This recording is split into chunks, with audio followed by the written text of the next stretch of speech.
Hello everyone, आज के video में हम लोग समझते हैं आयोटा क्या होता है। आपको ये नया सिंबल लग रहा होगा, हालांकि क्लास 11th के कॉम्प्लेक्स नंबर चैप्टर में आपका ये टर्म यूज होता है। तो ये आयोटा जो साइन होता है ये एक सिंबल होता है। ये किस चीज़ का सिंबल होता है? इमेजिनरी नंबर जिनको हम कहते हैं उनका सिंबल क्या होता है? आयोटा। आपको लग रहा होगा ये इमेजिनरी नंबर क्या होता है? सारे ही नंबर इमेजिनरी होते हैं। देखिए, रियल लाइफ की वैल्यू में हम बहुत सारे नंबर्स को यूज करते हैं, उनमें से भी कुछ इमेजिनरी होते हैं। आइए इमेजिनरी को समझेंगे क्या होते हैं इमेजिनरी नंबर। यहाँ देखिए, अगर हम कॉम्प्लेक्स नंबर चैप्टर देखें तो वहाँ आपका मिलेगा जीरोस फाइंड करना होता है, या एक्स की वैल्यू को ही हम कहते हैं जीरोस। देखिए, मान लीजिए मेरे पास कोई एक इक्वेशन है x square minus 4 is equal to 0। इसका मतलब अगर इस इक्वेशन को सेटिस्फाई होना है तो इस इक्वेशन में x की कुछ ना कुछ क्या होगी? वैल्यू होगी। तो x की वैल्यू ही निकालना हमको कहलाता है जीरोस को फाइंड आउट करना। यहाँ आप निकालेंगे तो x square is equal to आ जाएगा 4 और x की वैल्यू आपकी आ जाएगी +-2। इसका मतलब यहाँ ये हो गया कि आप x की वैल्यू चाहे +2 रख दीजिए या -2 रख दीजिए, आपकी ये इक्वेशन क्या हो जाएगी? सेटिस्फाई हो जाएगी। LHS इज इक्वल टू क्या मिल जाएगा? RHS। ठीक वैसे ही अगर हम एक दूसरी इक्वेशन देखें, x square plus x plus 1 is equal to 0। इस इक्वेशन के अगर मैं कह दूं कि भैया आप इसके जीरोस निकाल के दिखाइए या x की वैल्यू फाइंड आउट करके दिखाइए, तो आपको थोड़ा सा मुश्किल होगी। आप इसमें फैक्टर मेथड या फैक्टर थ्योरम भी लगाएंगे तो वो भी थोड़ा सा मुश्किल होगा। इसलिए यहाँ आता है श्रीधराचार्य फॉर्मूला। श्रीधराचार्य एक मैथमेटिशियन थे, उन्होंने x की वैल्यू या जीरोस निकालने के लिए आपको यहाँ क्या दिए थे? एक फार्मूला दिए थे, जहाँ x की वैल्यू आपकी होगी -b ± b² -4ac divided by 2a। आपको लगेगा ये ए बी सी क्या है वैल्यू? तो ये ए बी सी वैल्यू इन्होंने लेट किया था कि आपके पास अगर कोई इक्वेशन है ax² + bx + c is equal to 0, तो इस इक्वेशन में आपके x की जो भी वैल्यू होगी उसके लिए फार्मूला होगा x is equal to -b ± √b² -4ac। Root के अंदर की इस वैल्यू को हम डिस्क्रिमिनेंट भी कहते हैं। b² -4ac हमारा क्या कहलाता है? डिस्क्रिमिनेंट भी कहलाता है। तो यहाँ से जब आप x की वैल्यू निकालेंगे इस इक्वेशन के लिए तो आपको मिलेगा x is equal to -1 ± root b में यहाँ आपकी वैल्यू क्या है? 1 -4 × 1 × 1 डिवाइडेड बाई 2 × 1। और आपको x की वैल्यू मिलती है -1 ± इसको सॉल्व करेंगे -√3 डिवाइडेड बाई 2। आपको लगा होगा कि ठीक है, ये भी हम निकाल लिए। x की वैल्यू मिल गई और यहाँ ये दो वैल्यूज मिली हैं। एक वैल्यू कहलाएगी -1 + √-3 डिवाइडेड बाई 2 और दूसरी वैल्यू कहलाएगी आपकी -1 - √-3 डिवाइडेड बाई 2। ठीक है, तो आप यहाँ सबसे ज़्यादा डिफ़िकल्ट चीज़ जो आ गई या सबसे ज़्यादा आपको परेशान करने वाली चीज़ आ गई, वो आपकी क्या है? √-3।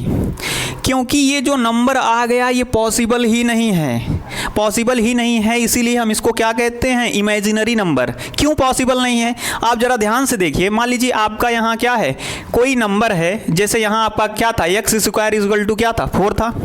यहाँ हम x इज इक्वल टू +2 रख देंगे तब भी एक इक्वेशन क्या हो जाएगी? सेटिस्फाई हो जाएगी। -2 रख दिए तब भी सेटिस्फाई हो जाएगी। लेकिन रूट का -3 होना इम्पॉसिबल है। ठीक है, तो यहाँ हुआ क्या? इसके साथ गड़बड़ी क्या हो गई? तो जो गड़बड़ी हुई उसको यहाँ कहा गया √-3। अब इसको आप ध्यान से देखेंगे तो यहाँ आपका क्या आया? इसको मैं लिख सकता हूँ √3 × √-1। √3 × √-1, जो ये माइनस का √1 आ गया, यही वैल्यू आपकी क्या कहलाती है? Imaginary number. तो इसको हमने एक सिंबल दिया और उसका नाम क्या रख दिया? आयोटा। इसका नाम क्या हो गया? आयोटा। इसका सिंबल होता है स्मॉल आई से ऐसे दिखा देते हैं, ये आपका क्या कहलाता है? आयोटा। तो इसी को हम कहते हैं imaginary number. Actually imaginary number में आपका सिंबल हो जाएगा आयोटा और इसकी वैल्यू हो जाएगी √-1। आइए थोड़ा इससे जुड़े और भी फैक्ट्स को हम देखते हैं कि इसका इस्तेमाल कहाँ कहाँ होता है।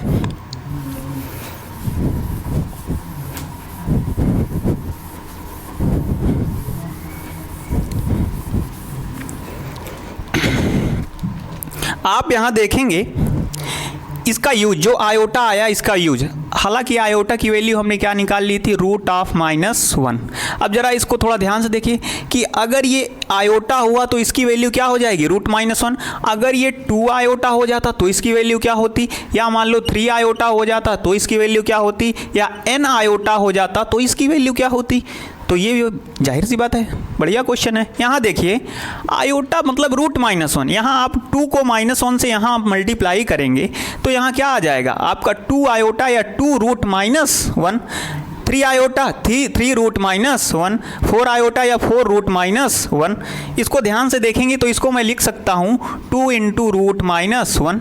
इसका आप मल्टीप्लाई करेंगे तो मिलेगा आपको 2 × -√1।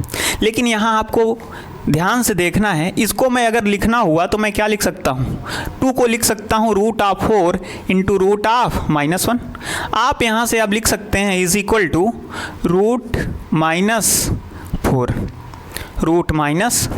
ये वैल्यू आपकी क्या आ गई, 2 आयोटा की वैल्यू आ गई, या √-4 है तो इसको मैं क्या लिख सकता हूँ, 2 आयोटा लिख सकता हूँ। ऐसे ही हम 3 को भी कर लेंगे। 3 का आपका क्या हो जाएगा, 3 में आपका हो जाएगा √-9, या n का क्या हो जाएगा, √-n²।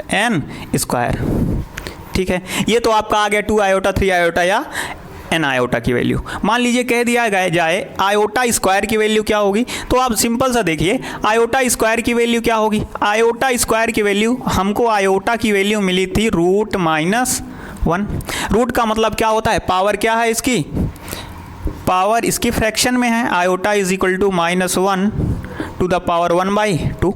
दोनों साइड आप स्क्वायर कर देंगे तो आपको मिल जाएगा,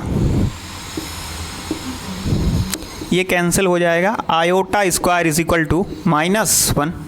आयोटा स्क्वायर की वैल्यू क्या मिल गई, -1। अगर आयोटा क्यूब हो जाए तब इसकी वैल्यू क्या हो जाएगी, आयोटा क्यूब की वैल्यू को हम लिख सकते हैं आयोटा स्क्वायर × आयोटा, और आयोटा स्क्वायर की वैल्यू यहाँ आपको मिल गई -1, और यहाँ ये क्या है इनटू में आयोटा, या इसको हम लिख सकते हैं माइनस आयोटा। अब देखिए आयोटा की पावर 4 हो जाए तब इसका क्या हो जाएगा, आयोटा की पावर 4 हो जाएगी तो इसको हम लिख सकते हैं आयोटा स्क्वायर × आयोटा स्क्वायर, या फिर हम इसी को लिख सकते हैं -1 × -1। इसको आप सॉल्व करेंगे तो मिल जाएगा ये +1, या आयोटा की पावर 4 = हो जाएगा +1।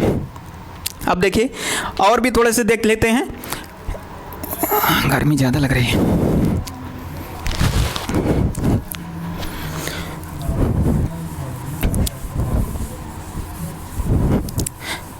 इस पर बेस्ड क्वेश्चन लिख लेते हैं कि इसकी ज़रूरत क्यों हुई, हम लोग गलती कहाँ करते हैं। मान लीजिए आपको क्वेश्चन मिल गया √-25 × √-25।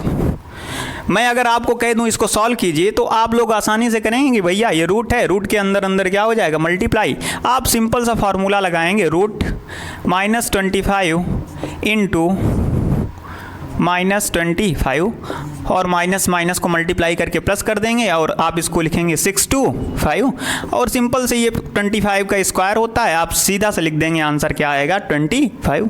लेकिन ये सरासर क्या है, गलत है। ज़रा इसको ध्यान से देखिए, मैंने आपको बताया है कि यहाँ जब भी कोई भी वैल्यू आपकी रूट के अंदर माइनस में चली जाती है तो ये कहलाती है इमेजिनरी नंबर। यहाँ ध्यान से देखेंगे √-25 × √-25 दिया गया है। इसको आप लिखना चाहें तो क्या लिख सकते हैं, √25 × √-1, और इसको क्या लिख सकते हैं, √25 × √-1।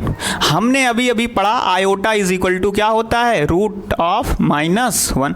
वैल्यू पुट कीजिए, ये आपका आ जाएगा √25 आयोटा × √25 आयोटा। इसको आप मल्टीप्लाई करेंगे तो आपको मिल जाएगा 25 आयोटा स्क्वायर, और आयोटा स्क्वायर की वैल्यू मैंने अभी अभी सॉल्व करके बताया क्या होगी, -1। जैसे ही आप वैल्यू रखेंगे तो आपको मिलेगा -25। सही आंसर आपका ये होगा। एक और भी तरीका है, देखिए आप सिंपल से मेथड से, हमको पता था कि भैया अगर यही आपका ऐसे लिखा हुआ है, ये तीसरा मेथड है। देखिए ये तो आपका गलत तरीका था, ये आपका एकदम करेक्ट तरीका है। और एक तीसरे तरीके से भी हम सॉल्व कर सकते हैं बिना आयोटा का यूज़ किए। वो देखिए क्या होता है, मान लीजिए यहाँ लिखा हुआ है रूट ऑफ -25 और यहीं मल्टीप्लाई कर दिया मैंने रूट ऑफ -25। इसको ज़रा आप सॉल्व करो तो यहाँ ध्यान से देखना, इसको मैं लिख सकता हूँ -25 टू द पावर 1/2 और यहाँ भी मल्टीप्लाई है, मल्टीप्लाई लिख दीजिए। इसको भी लिख सकता हूँ -25 टू द पावर 1/2। आप देखिए जब भी बेसेस सेम होती हैं पावर क्या हो जाता है, ऐड हो जाता है। देखिए यहाँ क्या होगा, -25 आपका यहीं रहेगा, पावर ऐड हो जाएगी 1/2 + 1/2, 1/2 आ जाएगा 1 और आपको आंसर मिल जाएगा -25। तो इसका सही आंसर -25 होगी।